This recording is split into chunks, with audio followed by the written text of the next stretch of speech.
Maybe you want to start, or you've already started but you've stopped, and you're feeling really discouraged about not giving up when it comes to your dietitian private practice. In today's video, I'm going to give you 3 tips that can help encourage you to keep going. Firstly, you want to clarify your why. Think long and hard about why you want to start a dietitian private practice. What I teach our clients is to think about why you became a registered dietitian. And if you don't want to go too deep with this answer, just think about why you want to help people, what that means to you, what your journey is in nutrition, and what draws you to the profession. And that can usually help you get a little bit more clear about your why. You can even write it down and hang it on your wall. You can practice affirmations around your why.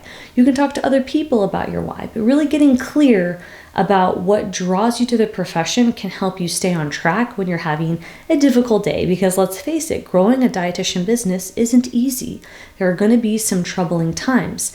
You might struggle with software, you might have a tricky client, or you might be frustrated with lack of sales or inconsistent sales. And during these times, when you go back to your why, you're going to help stay connected with your message and your mission and vision of your company. You also want to think about what motivates you. Is it money? Is it helping more people, like creating a larger impact? Is it both? If you can write down what motivates you and write that down right next to why you're doing this and paste it on your wall so you can visually see it every day, that's also going to help you stay on track, because we care a lot as humans about working towards a goal if we know why we're working towards that goal. And to be honest, when you're marketing and talking to your audience, they love feeling connected to why you're doing what you're doing as well. So this is a very good habit to practice and strengthen your mindset if you're trying to not give up by starting your dietitian private practice. My next tip would be to start small or big, you choose. Starting small might be an hour a week or even an hour a month. The cool thing about starting a dietitian private practice or a dietitian side hustle is that you can build it as small or as big as you want and on your terms. The bad thing about this is that you have so much flexibility that it can be hard for you to be decisive. You see, you don't have to go all in and do 40 hours a week to get things up and going.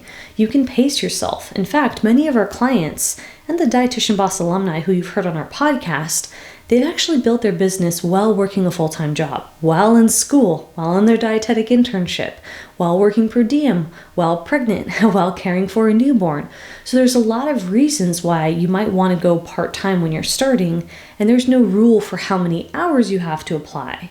Now, I will say, depending on your business model, especially if you're doing any type of coaching, you probably will need anywhere from 5 to 10 hours to start if you're seeing clients, versus if you're, let's say, selling a course or affiliate marketing, which can require less time because you don't have to actually do the coaching. So there's some nuance to this rule because it does depend on your business model. But if you're starting without clients and you're trying to ramp up, you can easily add a few hours in a week to get your systems and foundations ready to go. I also suggest that you access your resources, like what support do you have from family and friends? Because when you're getting started and you can feel like it's tough to keep going, you want to have a support system that's going to encourage you to stick with your goal, even if your goal is an hour a month, because something is better than nothing. You also want to look for accountability. Your local community is a great avenue, of course, friends and family, as I had mentioned, but look for some way to keep you on track with making small steps towards building your dietitian private practice. Of course, there are dietitian groups, and I think paid is best because when you pay attention. So when you're investing in some type of a program like our library membership, you're going to be more likely to stay on track and invest your time and energy because you've already paid for that product.